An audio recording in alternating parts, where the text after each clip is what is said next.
America is home to 33 million small businesses, the beating heart of communities across the country. And proof that the American dream is still alive. This is a show about those dreamers and doers and the communities they serve. Their real life stories. Their struggles and successes. Their grit, determination, and passion. And the people who fight to keep their American dream alive. I'm Alfredo Ortiz. I'm Elaine Parker. And it's time for another episode of Main Street Matters, America's small business megaphone. Hello and welcome to another episode of Main Street Matters, America's small business megaphone. I'm Jamie Bowers. I'm filling in for Job Creators Network Foundation President Elaine Parker today. And I'm Tony Angelini, Senior Vice President of Operations and Advocacy at Job Creators Network. Please subscribe to the show at the Salem Podcast Network.com or wherever you get your podcasts. Today, we're joined by another member of the JCN team, Mary Thomas. Mary is the Executive Director of the Hispanic Vote Coalition. She's helping to lead our Get Out the Vote initiatives leading up to the November election. But we're going to get more into that a bit later. Mary, welcome to Main Street Matters, America's small business megaphone. Thank you so much, Jamie and Tony. It's great to be here. Yeah. So obviously, Mary, we're barreling towards a presidential election in November, probably the craziest election season I think any of us have seen in our lifetime. And a lot of news has broken in the past few days, noticeably Kamala Harris's pick for vice president. What are your initial thoughts on Tim Walz?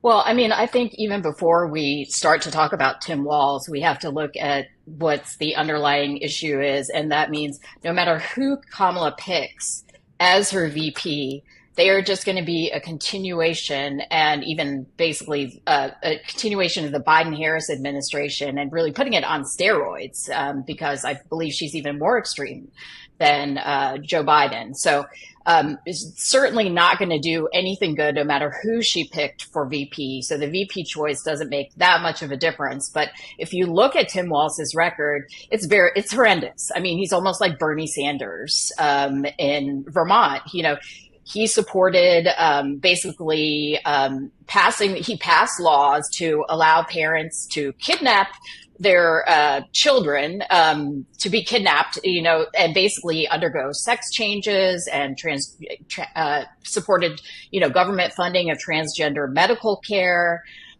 He downplayed the gruesomeness of the Holocaust.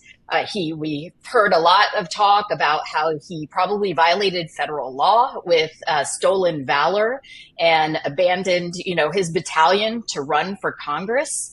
It's just, you know, I mean, there are endless things that are not great about him. And I think the worst part is that both he and Kamala Harris will continue to wreak destruction upon the American people and our nation, continue to take away more of our freedoms. And we don't need that anymore. We can't take another 4 years.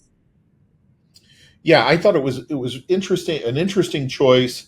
Especially, it clearly said that she was going to play to her base. This was not, you know, she had some opportunities with some of the people who were in the running to kind of move a little bit towards the middle. And camouflage hat aside, I think that Tim Walz is clearly to the left of the center by a long shot. So clearly, we're going to have a base election here. Yes, definitely. So you are, first of all, tell us a little bit about the Hispanic Vote Coalition and some of the things you're working on. And I would really be interested in what have you found are the important issues to the Hispanic constituency? What are Hispanic voters worried about, excited about? What do they care about?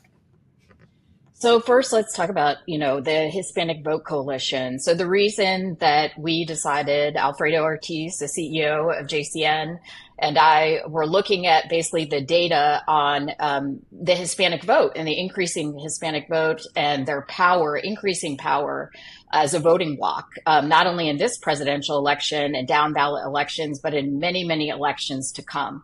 So we were looking at that, and we saw that in our 20 plus years in the conservative movement, we've never seen our side be able to actually reach Hispanic voters, or really African American voters, Asian voters, because we're not going into their communities, we're not speaking Spanish, we're not talking to the issues they care about. And on the other side, the Democrats are very much doing that. And so they have been able to spread misinformation that Republicans are racist. Obviously, they're not. I'm a Republican. So is Alfredo, many others as well. You guys here, we're not racist.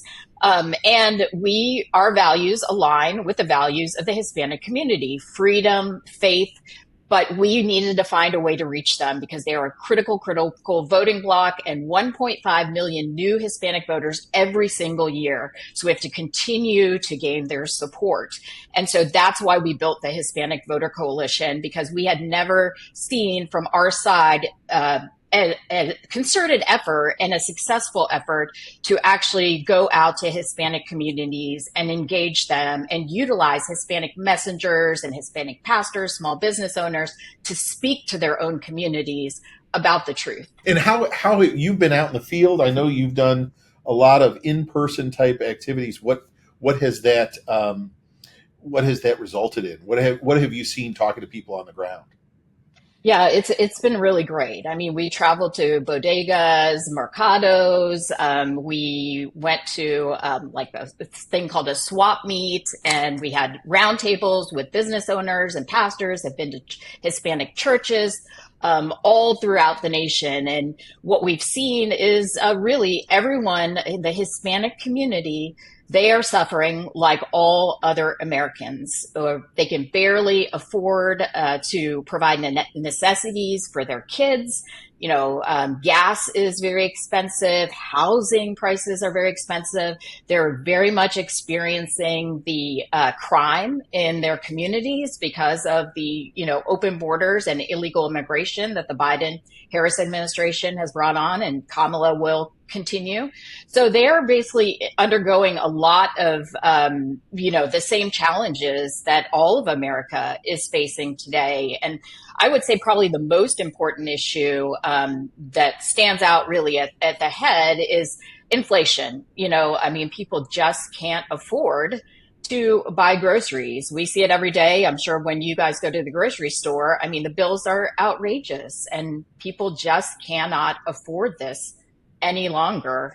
The Biden, inflation policies, their excessive spending on, the Green New Deal and other kinds of things, it has to change. We need to look at what we're doing for America, and, stop sending crazy foreign aid to people that hate us. It just needs to stop, and we have to focus on really America first. You referenced the open borders and immigration, and it always makes me think of my children's grandfather immigrated here from Argentina, and no one was harder on immigration policies than he was, because he went through all the steps to get here legally and to establish himself and his family here. And he was really, really far to the right on it. He's since passed, which is probably a good thing that he's not alive to see the chaos of today. But what are you hearing from the Hispanic people that you're communicating with as you build this coalition on their feelings about the open borders and sort of the chaos that has ensued since Biden took office? Yeah, what they're feeling is, Tony, actually, my family had the same story as your grandfather. They came over here and they did all the right things, and, they had jobs, they provided for themselves, they built a business from the ground up. And they did it the right way. So when we're speaking to Hispanics, much like your grandfather, much like my parents, like what they feel, particularly with the crime that's going on, ravaging small businesses, ravaging, killing, people are being killed every single day. Americans are being killed by illegal immigrants. And they feel that what we need to do, first and foremost, we need to secure the border. We need to close the border down. We need to stop the craziness that's going on and all the crime and the fentanyl and the human trafficking that's just coming over our porous borders. That is the most important thing, that we need to stop that. And I think the immigration system, that's a kind of separate issue. Like that is, I believe that the immigration system needs reform, right? But we have to make sure that people are following the laws.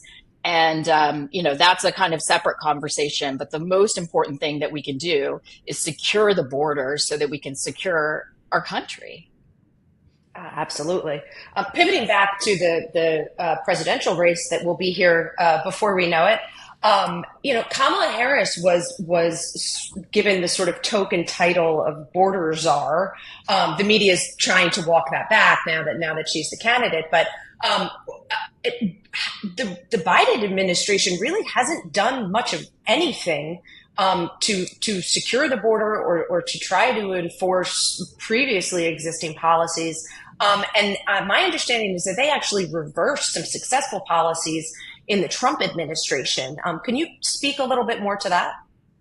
Yes. I mean, the first day that Biden got in office, I was served in the Trump administration at the Department of Justice.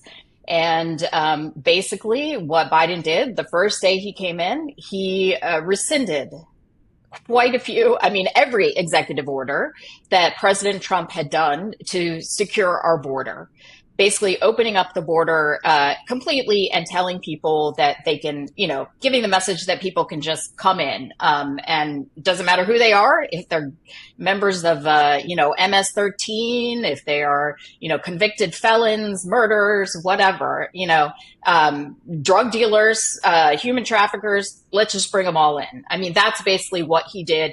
And he did that with the stroke of a pen on his first day. In terms of the Hispanic Vote Coalition, clearly there's some crossover between conservative ideas, conservative policies in the Hispanic community. What is the coalition doing in practice on the ground to either register people to vote, get people excited? What are the tactics you're using to actually educate the community about where they connect on conservative issues and getting them motivated? Yeah, so one of our main ways of doing this is interacting with Hispanic small business owners in the community, and then also Hispanic pastors who are part of one of our partners is the National Christian Hispanic Leadership Conference. And they are a network of 42,000 Christian, conservative, evangelical, Hispanic pastors throughout the nation. They have about 3 million church members. And the pastors are very interested, all, nonpartisan, completely in compliance, but they believe that their church members should rise up and should actually be voting for biblical values.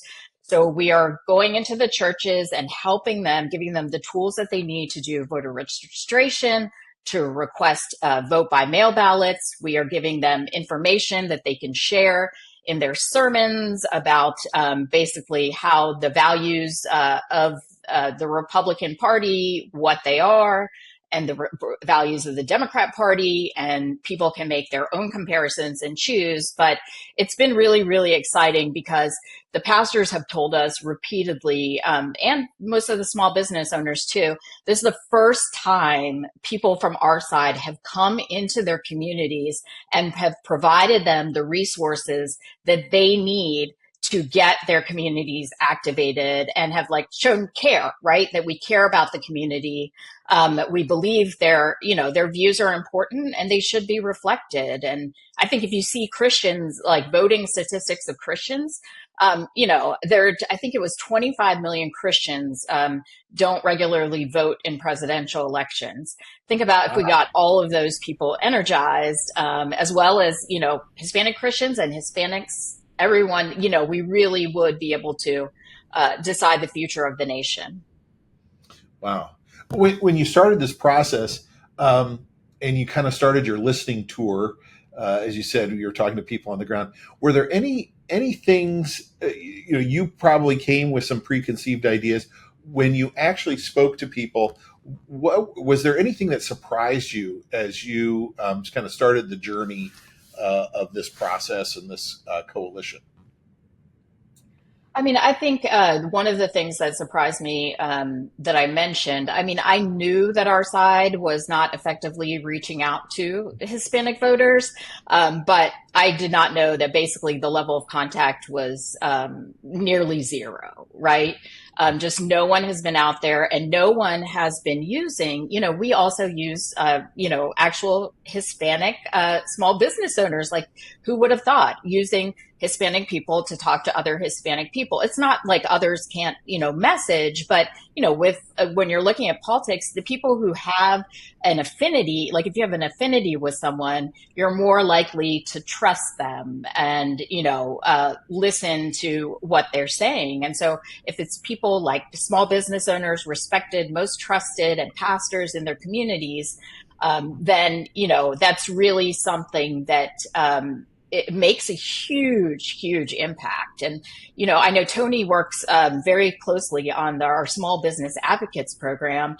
And it's basically based upon the same premise. If you have people who are very trusted, they have a lot more influence than some random stranger from DC knocking on a door and saying, oh, you really should, register to vote and get out to vote and vote your values, I think the beauty of our advocate program is, no one can tell the story of a small business owner better than the small business owner themselves. And it's really, it's quite something to be speaking to a small business owner and explain to them that the knowledge, the background, and the community impact that they have is something that is really profound when it comes from them. And you sometimes can kind of see the light bulb go off where they're like, oh, wow, I do have a unique story to tell. I think a lot of our small business owners are so busy in the trenches running their business day in and day out, they don't even realize that, as people are coming in and out of their pizza shop or bodega or whatever it may be, small nuanced communications with people can have a really big impact. It's like a ripple effect, the pebble in the pond type of effect. And if anybody listening to this is a small business owner or knows one that would be interested in learning more about our small business advocate program, please, reach out to us because we are always looking for new people to tell their stories in a unique and fresh way. And we can help with the messaging and make sure that they're comfortable, doing so publicly. Yeah, and Tony, you bring up a good point. We wanted to make this both with the Small Business Advocates Program and with the Hispanic Vote Coalition. We want to make it as easy as possible for our small business owners to get involved and to advocate for Hispanics, the Hispanic community to get involved, Hispanic pastors, small business owners. So we actually have created what's called pastor packets, and they basically are very detailed directions for pastors on how they can conduct voter registration, get out to vote, messaging. We have slides to be played in church, everything again, nonpartisan, but just the tools that they need to get their congregations engaged very easily, we are providing to them because we know they're very busy, like small business owners, and we want to make it as easy as possible for them to get their church members engaged. Yeah, it's so great to hear their perspective, small business owners' perspectives on the things, on the policies and how they affect them. I think a lot of times in Congress or in these state houses, when they pass something, they are thinking about the big corporations dealing with those things. But big corporations have lawyers and lobbyists and compliance people. I can remember talking to the owner of a small grocery store in Illinois who was Hispanic. And he said that he spent, roughly 30 hours a week dealing with regulations and taxes and all the things that a big corporation is going to have a specific person to take care of.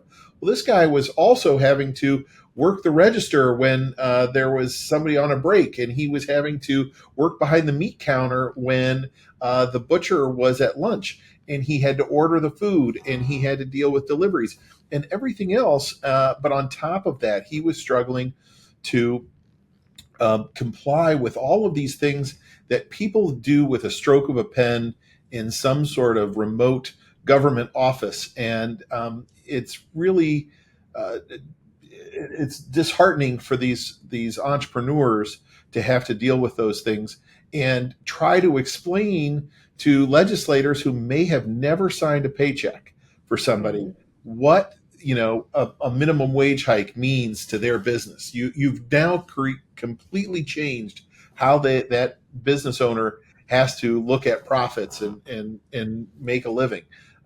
It's just it's too bad that they don't and that's part of what JCN does very well, is try to give these small business owners a voice. So. Yeah, 100%. And then if you look at the Trump administration, again, I was in the Trump administration.